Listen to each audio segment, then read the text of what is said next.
مرحبا بكم. نبدأ النهاردة إن شاء الله نتكلم على الإله رع أو الإله أمون، مش رع، أمون فرعون، أو عظمة أرباب فرعون، أو نقدر نسميه تاني عظمة الأمون فرعون. النص واضح وصريح وهنقراه مع بعض بيقول كده، لكن الإله رع اللي هو مقدمة كل اسم من أسماء الملوك داخل الخرطوش وأحيانا كتيرة خارج الخرطوش. ليه 75 اسم؟ المفروض ان هو اله كبير قوي ومقدس قوي عند قدماء المصريين. يجي احيانا في الترجمات يلاقي صورة الاله رع معاه حمار، فيقول لك ايه رع في صورة الحمار. الاله رع حمار، يعني مش ممكن رع في صورة الحمار ورع حمار، صعب جدا. على اساس الامة دي كانت امة بهايم مش فاهمين حاجة خالص، بتحقير ليهم وكلام مش كويس. لكن هو لما رسم الحمار فكنت انت المفروض تكتبه، يعني هو حط قبله كلام بعده كلام وبعدين من ضمن الرسومات حمار. لو كتبت ايه الحمار هتدرك معنى المراد من الرسمة. لما رسم حمار داخل خرطوش ملك كان المفروض ان هو بيقول الملك الحمار. طب لما رسم حافر حمار داخل خرطوش ملك، الملك الحافر، او بقرة الملك البقرة. طبعا احنا بنكتبها ونشوفها بتقول ايه، وبالتالي بنقدر نقرا المدلول بتاعها هو جاي ازاي. بص على بعض حاجات كده هنا كده نشوف حكاية الملك الحمار ده جاي ازاي، او الاله الحمار ده. مثلا هنا بيقول لك ايه، الحمار احدى صور رع. الحمار احدى صور رع، هذا الاله الحمار احدى صوره، عشان رسم حمار فخلاص بقى الحمار احدى صور رع. واحيانا يرسم البابون مثلا يقول لك البابون احدى صور رع.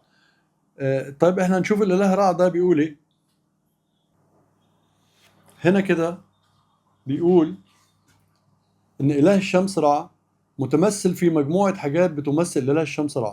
أولا الصقر، والصقر ده غالبا هو القصير، ودائما هو القصير، وما كانش يكتبوا الصقر بس، اكتب اسم الصقر لوحده هيطلع القصير.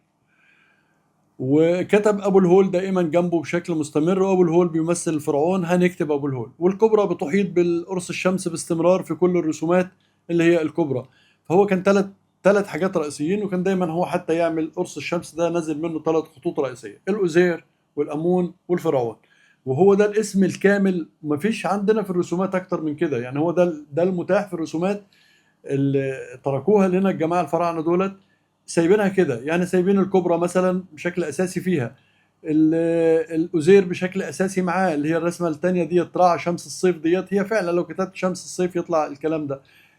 رع أزير، رع أزير، اكتب الأزير واكتب رع واكتب الكبرى واكتب فرعون يطلع الكلام. لو احنا مشينا مع كل النصوص احنا رايحين للايه، للشكل الاساسي اللي هو المفروض يكون عليه. هنيجي نكتب هنا صورة الإله رع، نكتبه نشوفه بينطق ازاي معانا. هنيجي هنا كده نكتبه الصيغة كاملة ونشوف الثلاثة اللي طالعين منها عاملين ازاي. احنا كنا عارفين الأزير بنكتبه كده اسم او او، يعني على اساس دي حرف كده ودي الواو، وده حروف المد البينية دايما موجودة، وديت ازاي والياء والراء. والأمون بيجي بعدها على طول أمون زي ما مرت علينا في كتابات الأمون. وأبو الهول جاية في الآخر، والإله.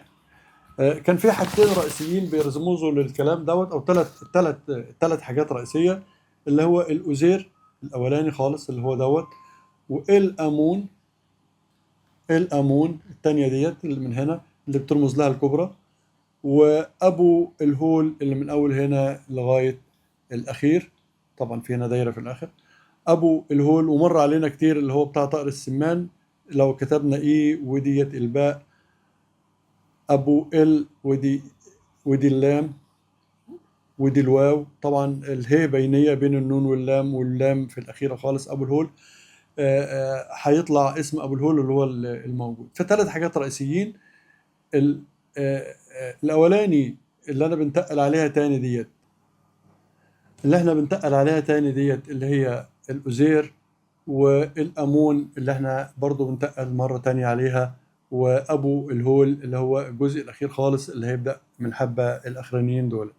دول الثلاث حاجات. وعشان كده لما كان يجي يرسم الرسمة ديت كان بيعمل ايه؟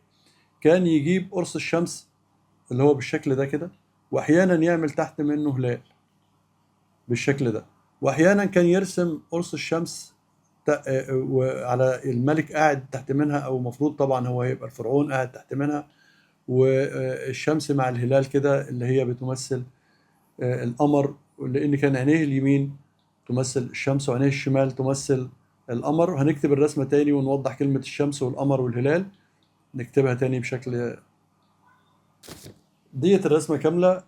الكتابة النص كامل اللي فيه الثلاث أسماء بتوع الملوك الكبار بتوع الآلهة الكبار مفروض.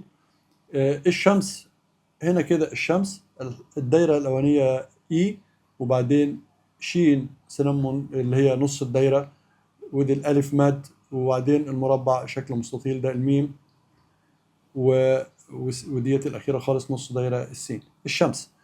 وهنا في كلمة القمر، القمر دي كده من هنا كده إي، وديت اللام، وديت القاف، وديت الميم، قامة مد يعني، وبعدين راء القمر. والأخيرة خالص ده هي هلال، هلال اللي بتنطق النهر وبتنطق النيل وبتنطق هلال، يعني ماشية بالشكل ده كيف يعني الأول الاسم فيه شمس وآخره فيه قمر وهلال، عشان كان دايما كده يرسموا برسمة الشمس ديت حوالين منها هلال بالشكل ده يعني، لأنه كان يمثل النهار والليل مسيطرين بالشكل ده كده. ولو احنا حبينا نقرا الاسم ده هتلاقيه بينطق تاني، هنقوله تاني نكتبه تاني مرة كمان سريعة خالص.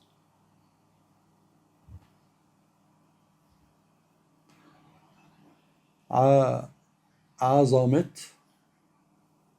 عظمة، اي ار باب ب ألف ب، عظمة أرباب فرعون الإله. يعني ممكن ينطق كده. وكلمة العظيم والعظمة والكلام ده كلمة واردة، وجت في الآثار برضو عظيم القبط، يعني ما وردنا من الآثار أو من الأثر عظيم القبط. فكلمة عظيم وعظمة كان كلمة مستعملة عندهم بشكل كبير جدا. بيبقى الرسمة ديت لما كان بيرسمها قرص الشمس كده وينزل منها ثلاث أشعة بالشكل ده، فكان بيقصد الثلاثة اللي هم الآلهة. وأحيانا ما كانش بيحط الشمس خالص، وكان بيكتفي بالإيه، بالثلاثة اللي عاملين منها كده زي خراطيش الدولة الحديثة الرامسة عموما، إن صح تعبير الرامسة معهم. فأنا عايزين نقول إن كلمة أمون فرعون هي اللفظة الحقيقية لأمون رع. المفروض إن هذه الدائرة تمثل ثلاث آلهة أساسيين في العقيدة المصرية القديمة، وبتتبع 75 اسم للإله رع زي ما هم مسمينه. هيطلع في ال 75 اسم لا يمكن تعرف تقراهم بدون النص ده، الأزير أمون فرعون. لما تحط الأزير أمون فرعون الثلاث آلهة، عظمة أرباب فرعون، عظمة الأمون فرعون، أيا كان المسمى أنا ما عنديش إدراك ليه بس بحاول أوصله. لكن قدرنا نعرف الأبجدية بتاعته، قدرنا نعرف هو متكون من إيه، ويمكن في قابل الأيام نقدر نحط له اسم، أو حد من حضراتكم يكتشف له اسم يكون مناسب ويكون شكله كويس. يعني ده ملخص سريع لشكل الإله آمون فرعون، مش آمون رع. ويا رب نكون قدرنا نوصل إلى حد ما للحقيقة هي جاية منين وبتقول إيه. شكرا لكم.